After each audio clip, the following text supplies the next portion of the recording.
നമസ്കാരം. അക്ഷരാർത്ഥത്തിൻ്റെ വളരെ പ്രസക്തമായ ഒരു ഭാഗത്തേക്ക്, സംപ്രേഷണത്തിലേക്ക് എല്ലാ മലയാളികളെയും സ്വാഗതം ചെയ്യുന്നു. ഇന്ന് നമ്മൾ അവതരിപ്പിക്കുന്നത് മനുഷ്യൻ്റെ ജീവൻ്റെ നിലനിൽപ്പിൻ്റെ അടിസ്ഥാനമായ കർമ്മത്തെയും കർമ്മഫലത്തെയുമാണ്. ഈ സംപ്രേഷണത്തിൻ്റെ ശീർഷകമെന്ന് പറയുന്നത് കർമ്മം, കർമ്മഫലം. വളരെ പ്രസക്തമാണ്. അതേസമയം ഒരുപാട് പതിറ്റാണ്ടുകളായിട്ട് മലയാളികളുടെ മനസ്സിൽ നിന്നും മറയ്ക്കപ്പെട്ടിട്ടുള്ള യാഥാർത്ഥ്യമാണ് ഇന്ന് ഇവിടെ അനാവൃതമാക്കപ്പെടുന്നത്. വളരെ പ്രധാനപ്പെട്ടതാണ് കർമ്മം, കർമ്മഫലം എന്ന് പറയുന്നത്. ആളുകളെ പറ്റിച്ച് കർമ്മവും കർമ്മഫലവും ഇല്ല എന്ന ചിന്തയിലേക്ക്, കൃത്രിമത്വത്തിലേക്ക് എത്തിച്ച് ആളുകളെ വഴിപിഴപ്പിച്ച കാര്യമാണ് കഴിഞ്ഞ ഒരു 5-6-7 പതിറ്റാണ്ടുകളായിട്ട് നമ്മൾ കണ്ടുകൊണ്ടിരിക്കുന്നത്. കർമ്മത്തിൻ്റെ അടിസ്ഥാന തത്വം എന്ന് പറയുന്നത് ധർമ്മത്തിൻ്റെ അനുഷ്ഠാനമെന്നാണ്. ധർമ്മം അനുഷ്ഠിക്കുന്നതിനെയാണ് കർമ്മം എന്ന് പറയുന്നത്. ധർമാനുഷ്ഠാനം കർമ്മം. അപ്പോൾ തിരിച്ചും അങ്ങനെ തന്നെ, കർമാനുഷ്ഠാനം ധർമ്മം. ഒരു മനുഷ്യൻ, ഒരു ജീവൻ, ഒരു ജീവാത്മാവ് ശരീരമെടുക്കുന്നത് കർമ്മം ചെയ്യാനാണ് എന്നുള്ള യാഥാർത്ഥ്യം യുഗങ്ങളായി ഭാരതീയർക്കറിയാം. ശരീരമെടുക്കുന്നത് കർമ്മം ചെയ്യാനാണ്.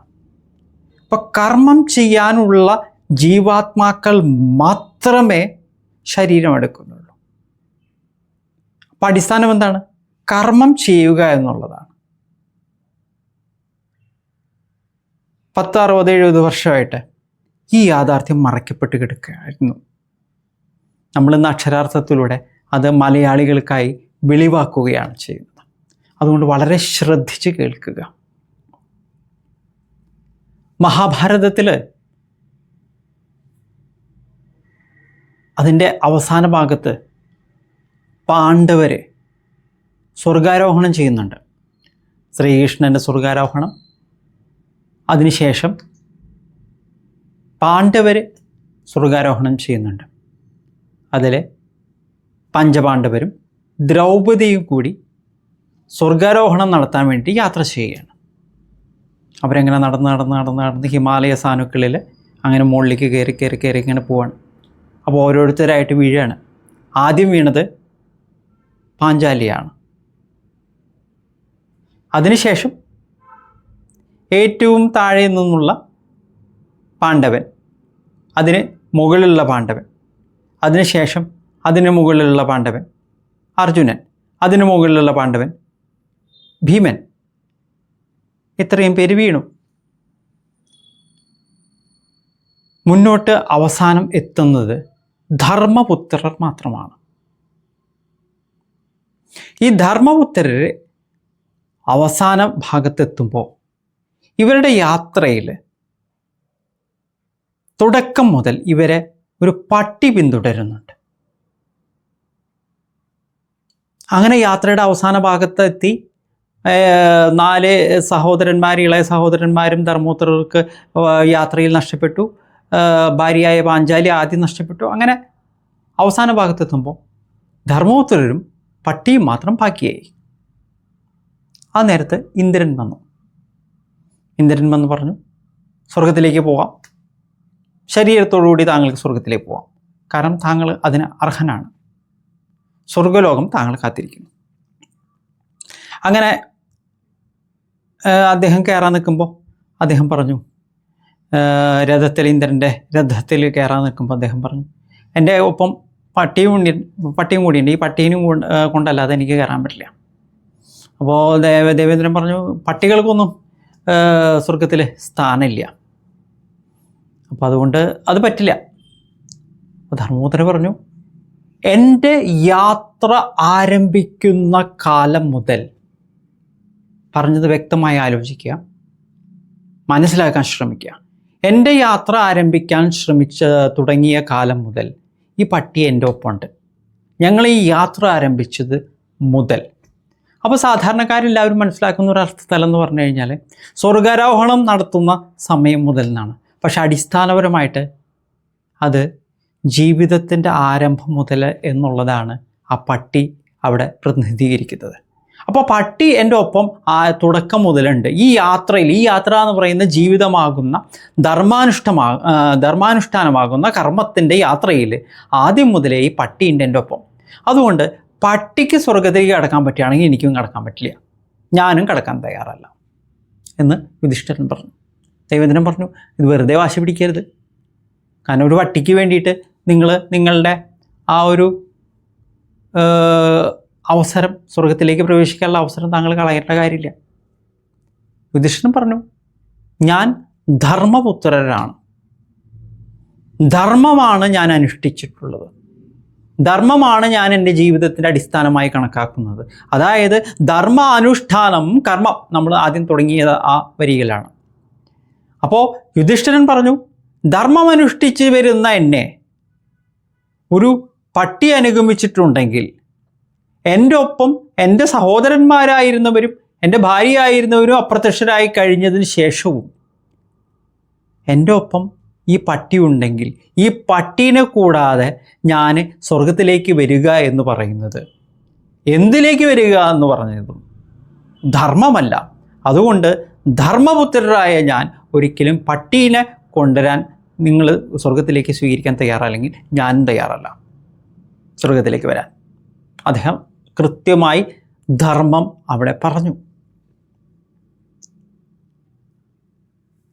ഇത്രയും വാഗ്വാദം ദേവേന്ദ്രനും യുധിഷ്ഠിരനും തമ്മിലുണ്ടായപ്പോൾ പെട്ടെന്ന് ആ പട്ടിയുടെ രൂപം മാറി. അത് യമധർമ്മനായി മാറി. യമധർമ്മ, ഈ ധർമ്മ എന്ന് പറയുന്നത് ധർമ്മ പുത്രർ, യമധർമ്മ, യമധർമ്മൻ്റെ പുത്രനാണ് ധർമ്മപുത്ര. കൃത്യമായിട്ട് മലയാള ഭാഷ, സംസ്കൃത ഭാഷ പറഞ്ഞു തരുന്ന സത്യങ്ങളാണ്, അടിസ്ഥാന സത്യമാണ് ഇത് മുഴുവൻ. അങ്ങനെ യമധർമ്മ അവിടെ പ്രത്യക്ഷനാവുകയും പട്ടി അപ്രത്യക്ഷനാവുകയും ചെയ്തു. സ്വർഗത്തിലേക്ക് ധർമ്മപുത്രർ പ്രവേശിച്ചു. ധർമ്മപുത്രരെ കൊണ്ടിട്ട് ഇന്ദ്രൻ്റെ രഥം മുന്നോട്ട് പോയി. അപ്പോൾ ഈ കഥയിലൂടെ മനസ്സിലാക്കേണ്ടത് ധർമ്മമാണ് നിങ്ങളുടെ മുക്തിക്ക് ആധാരം എന്നുള്ളതാണ്. ഈ ധർമ്മം എന്ന് പറയുന്നത് കർമ്മ അനുഷ്ഠാനമാണ്. ഈ കർമ്മമാണ് നിങ്ങൾ കൃത്യമായി ചെയ്യേണ്ടത്. അതുകൊണ്ടാണ് ആദ്യം നമ്മൾ പറഞ്ഞു തുടങ്ങിയത് ധർമാനുഷ്ഠാനം കർമ്മം എന്ന് പറഞ്ഞു തുടങ്ങിയത്. അപ്പോൾ ഈ ധർമ്മം അനുഷ്ഠിക്കേണ്ടുന്ന മനുഷ്യൻ ധർമ്മം അനുഷ്ഠിക്കുന്നില്ലെങ്കിൽ, പഞ്ചപാണ്ഡവരിൽ 4 പഞ്ചപാണ്ഡവരുടെ ഭാര്യ ദ്രൗപദിയും ആ വഴിയിൽ വീണുപോയി. ധർമ്മപുത്രർ മാത്രം സ്വർഗത്തിലേക്ക് പ്രവേശിക്കുകയാണ് ഉണ്ടാവുന്നത്. കർമ്മഫലം എന്ന് പറയുന്നത് പട്ടിയെപ്പോലെ പിന്തുടരുമെന്നുള്ള ആശയമാണ്, യാഥാർത്ഥ്യമാണ്, സത്യമാണ് ഇവിടെ വെളിവാക്കപ്പെടുന്നത്. കർമ്മമുണ്ടെങ്കിൽ കർമ്മഫലവും ഉണ്ടാവും. കർമ്മം എന്ന് പറഞ്ഞാൽ ധർമ്മം അനുഷ്ഠിക്കലാണ്. ധർമ്മം നിങ്ങൾ ചെയ്യാതിരുന്നാൽ നിങ്ങൾ കർമ്മം ചെയ്യുന്നില്ല. നിങ്ങളുടേതായ ധർമ്മം എന്തെന്ന് നിങ്ങൾ മനസ്സിലാക്കി നിങ്ങൾ ധർമ്മം ചെയ്തില്ലെങ്കിൽ നിങ്ങൾ കർമ്മം ചെയ്യുന്നില്ല. നിങ്ങൾ കർമ്മം ചെയ്യുന്നില്ലെങ്കിൽ നിങ്ങളുടെ ജീവിതം അതിന് വലിയ വില കൊടുക്കേണ്ടി വരും. കർമ്മം അനുഷ്ഠിക്കാൻ വേണ്ടിയാണ് ജീവാത്മാവ് ശരീരം സ്വീകരിക്കുന്നത്. അപ്പോൾ കർമ്മവും കർമ്മഫലവും ഒന്നാണ് എന്ന് തിരിച്ചറിയാനുള്ള ആ ഒരു അറിവിൻ്റെ തലമാണ് മലയാളികളായ നമ്മൾ പ്രാപ്തരാക്കേണ്ടത്, സ്വയം പ്രാപ്തരാക്കേണ്ടത്. അത് പ്രാപ്തമാക്കണം ആ തലം. ഒരു കർമ്മം ചെയ്യേണ്ടത് ചെയ്യാതിരുന്നാൽ അത് കർമ്മമല്ല, പക്ഷെ അതിനും ഫലം അനുഭവിക്കണം. ഒരു കർമ്മം ചെയ്യേണ്ടത് ചെയ്താൽ അതിനും ഫലം ലഭിക്കും, അതും അനുഭവിക്കണം. കർമ്മം ചെയ്യാതെ ഒരു മനുഷ്യന് നിലനിൽപ്പില്ല. അത് ധർമ്മത്തിൻ്റെ അടിസ്ഥാനത്തിലാണ് നടത്തേണ്ടത് കർമ്മം എന്ന് പറഞ്ഞത്. കർ എന്ന് പറഞ്ഞാൽ കരം എന്നുള്ളൊരർത്ഥമുണ്ട്. സംസ്കൃതത്തിൽ കർ എന്ന് പറഞ്ഞാൽ കരം എന്നുള്ളൊരർത്ഥമുണ്ട്. ചെയ്യുക. നമ്മൾ സാധാരണ കാര്യങ്ങളൊക്കെ ചെയ്യുന്നത് കൈകൊണ്ടാണ്. പഞ്ചപാണ്ഡവരെ നമ്മൾ നോക്കിക്കഴിഞ്ഞാൽ അവരുടെയൊക്കെ കർമ്മം ഇത് ഒരു ചിത്രീകരണമാണ് അവിടെ നടക്കുന്നത്. കൈകൊണ്ടാണ് അർജുനൻ അമ്പുകൾ അസ്ത്രങ്ങൾ അയക്കുന്നത്, വില്ല് തൊടുക്കുന്നത്. ഗദായുദ്ധം നടത്തുന്ന ഭീമനും യുധിഷ്ഠിരനും കൈകൊണ്ടാണ്. അതായത് കർമ്മമാണ് അവിടെ പ്രതിനിധീകരിക്കപ്പെടുന്നത്. ഗദ കർമ്മത്തെ, അസ്ത്രം കർമ്മത്തെ, വില്ല് കർമ്മത്തെ, ഇതെല്ലാം കർമ്മത്തെ കാണിക്കുന്നു. രഥം പ്രാണനാകുന്ന, ജീവനാകുന്ന എന്തോ അതിനെ സംരക്ഷിക്കുന്ന ശരീരമാണ് രഥം. ആ രഥത്തിൻ്റെ ഉള്ളിൽ ആരാ നിൽക്കുന്നത്? കർമ്മസന്നദ്ധരായിട്ടുള്ള, ധർമ്മസന്നദ്ധരായിട്ടുള്ള ആളുകളാണ് ഓരോ ജീവിതത്തിലും നിലയുറപ്പിച്ചിട്ടുള്ളത്. ആ രഥത്തിൽ മുന്നോട്ട് പോയി കർമ്മം ചെയ്യുക എന്നുള്ളതാണ് എല്ലാ മനുഷ്യരുടെയും ശരീരമാകുന്ന രഥം. രഥം എന്ന് പറയുന്നതിന് ഒപ്പം നമുക്ക് വേണമെങ്കിൽ പറയാവുന്ന ഒരു കാര്യമാണ് ക്ഷേത്രം എന്ന് പറയുന്നത്. ശരീരം ക്ഷേത്രവുമാകുന്നു, ശരീരം രഥവുമാകുന്നു. ഈ രഥത്തിൽ, ഈ ക്ഷേത്രത്തിലിരുന്ന് കർമ്മം ചെയ്യുക, ധർമ്മമാകുന്ന കർമ്മം ചെയ്യുക. നമുക്ക് കർമ്മം ചെയ്യണമെന്ന് പറഞ്ഞാൽ ഉടനടി പൂജാകർമ്മമാണ് എല്ലാവർക്കും ഓർമ്മ വരുന്നത്. അതിലേക്ക് സങ്കുചിതം ആക്കപ്പെട്ടു മലയാളിയുടെ മനസ്സിനെ. കർമ്മം എന്ന് കുറച്ച് പൂവിട്ട് എല്ലാ തെമ്മാടിത്തവും ചെയ്തതിന് ശേഷം കുറച്ച് പൂക്കൾ കൊണ്ടുപോയിടുക, അതല്ല കർമ്മം.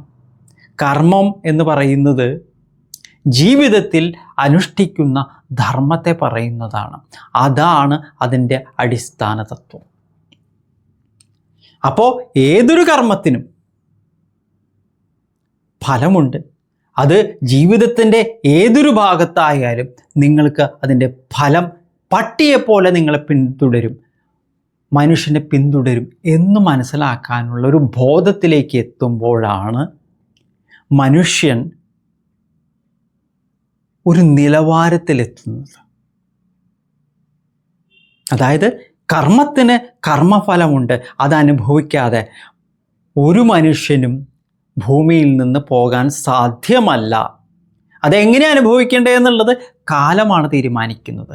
കാലം എന്ന് പറഞ്ഞു കഴിഞ്ഞാൽ അതിൻ്റെ രൂപമാണ്, മൂർത്തിമത് ഭാവമാണ് കാലൻ എന്ന് പറയുന്നത് നിങ്ങൾ മനസ്സിലാക്കുക. ഈ കാലനാണ് യമധർമ്മൻ എന്ന് മനസ്സിലാക്കുക. യമധർമ്മ, അതായത് കാലൻ്റെ കണക്ക് എന്ന് പറയുന്നത് ധർമ്മത്തിൻ്റെ, ധർമ്മത്തിൻ്റെ കണക്കാണ് എന്ന് നിങ്ങൾ മനസ്സിലാക്കണം. ഈ യമധർമ്മൻ്റെ കണക്ക് സൂക്ഷിപ്പുകാരൻ, കാലൻ്റെ കണക്ക് സൂക്ഷിപ്പുകാരൻ ചിത്രഗുപ്തനാന്നൊക്കെ നിങ്ങൾ കേട്ടിട്ടുണ്ട്. ചിത്രഗുപ്തൻ ഒരു സ്ഥാനപ്പേരാണ്, ഒരാളുടെ പേരല്ല ചിത്രഗുപ്തൻ എന്ന് പറയുന്നത്. ചിത്രഗുപ്ത, ഒരാളുടെ കർമ്മചിത്രം ഗുപ്തമായി സൂക്ഷിക്കുന്നവൻ ചിത്രഗുപ്ത. അത് ആരുടെ കണക്കെഴുത്തുകാരനാണ്? യമധർമ്മൻ്റെ കണക്കെഴുത്തുകാരനാണ് ചിത്രഗുപ്ത. അയാളുടെ കയ്യിൽ കണക്കിരിക്കുന്നുണ്ട്, അത് ഗുപ്തമായി അയാൾ സൂക്ഷിച്ചിട്ടുണ്ട്. ആ കർമ്മത്തിൻ്റെ ഫലം അയാൾ തരും. ആര് തരും? കണക്ക് അയാൾ പറഞ്ഞു കഴിഞ്ഞാൽ യമധർമ്മം തരും നിങ്ങൾക്ക്. ധർമ്മത്തിനനുസരിച്ച് നിങ്ങൾ ജീവിച്ചിട്ടുണ്ടെങ്കിൽ അതിനനുസരിച്ച്, കർമ്മം ധർമാനുഷ്ഠാനമാക്കിയിട്ടുണ്ടെങ്കിൽ അതിനനുസരിച്ച്, അല്ലെങ്കിൽ നിങ്ങൾക്ക് എന്താ കിട്ടാൻ പോണെന്നുള്ളത് നിങ്ങൾ വാങ്ങിക്കുക. ഓരോ മനുഷ്യനും. അതിൽ മതം പ്രസക്തമല്ല. ഇത് പ്രപഞ്ച തത്വമാണ്. ഇതിൽ മതങ്ങൾ പ്രസക്തമല്ല. മതം എന്ന് പറയുന്നത് അദ്വൈത അക്ഷരത്തെ അടിസ്ഥാനപ്പെടുത്തി നിലകൊള്ളുന്നതാണ്. അക്ഷരം എന്ന് പറയുന്നത് ചരമല്ലാത്തതാണ്. ഈ അക്ഷരത്തെ അടിസ്ഥാനപ്പെടുത്തിയിട്ടുള്ള മതങ്ങളും ധർമ്മത്തിന് പ്രസക്തമല്ല. കാരണം അക്ഷരം ധർമ്മരൂപം തന്നെയാണ്. ധർമ്മരൂപം തന്നെയാണ് അക്ഷരരൂപമാകുന്ന അടിസ്ഥാന തത്വം. അദ്വൈത രൂപം തന്നെയാണ് ധർമ്മരൂപമാകുന്നത്. ധർമ്മരൂപം തന്നെയാണ് അക്ഷരരൂപമാകുന്നത്. ഇതെല്ലാം ഒന്നാണ്, ഏകമാണ്. ഇതിൻ്റെ അടിസ്ഥാനത്തിലാണ് ഓരോ മനുഷ്യനും പുരുഷൻ, കർമ്മമനുഷ്ഠിക്കേണ്ട പുരുഷൻ ജീവിച്ചു പോകേണ്ടത്. ഈ അറിവിലേക്കാണ് അക്ഷരാർത്ഥത്തിലൂടെ ഇന്ന് നമ്മൾ കർമ്മഫലം എന്ന് പറയുന്ന ശീർഷകത്തിൽ മലയാളികളെ എത്തിക്കാൻ ശ്രമിക്കുന്നത്. ഈ യാഥാർത്ഥ്യം മനസ്സിലാക്കി ജീവിതത്തെ ശ്രദ്ധയോടുകൂടി മുന്നോട്ട് നയിക്കുക എന്നുള്ളത് പ്രാണൻ പ്രവേശിച്ചിട്ടുള്ള ഓരോ ശരീരത്തിൻ്റെയും ധർമ്മമാണ്, കർമ്മമാണ്. ഈ കർമാനുഷ്ഠാനമാകുന്ന ധർമാനുഷ്ഠാനമാകുന്ന കർമ്മം ചെയ്യാൻ അക്ഷരാർത്ഥത്തിൻ്റെ ഈ സംപ്രേഷണം ഉപകാരപ്പെടട്ടെ എന്ന് ആശംസിച്ചുകൊണ്ട്, നിങ്ങൾക്ക് എന്തെങ്കിലും സംശയങ്ങൾ അതുപോലെ വല്ലതും വരുന്നുണ്ടെങ്കിൽ അത്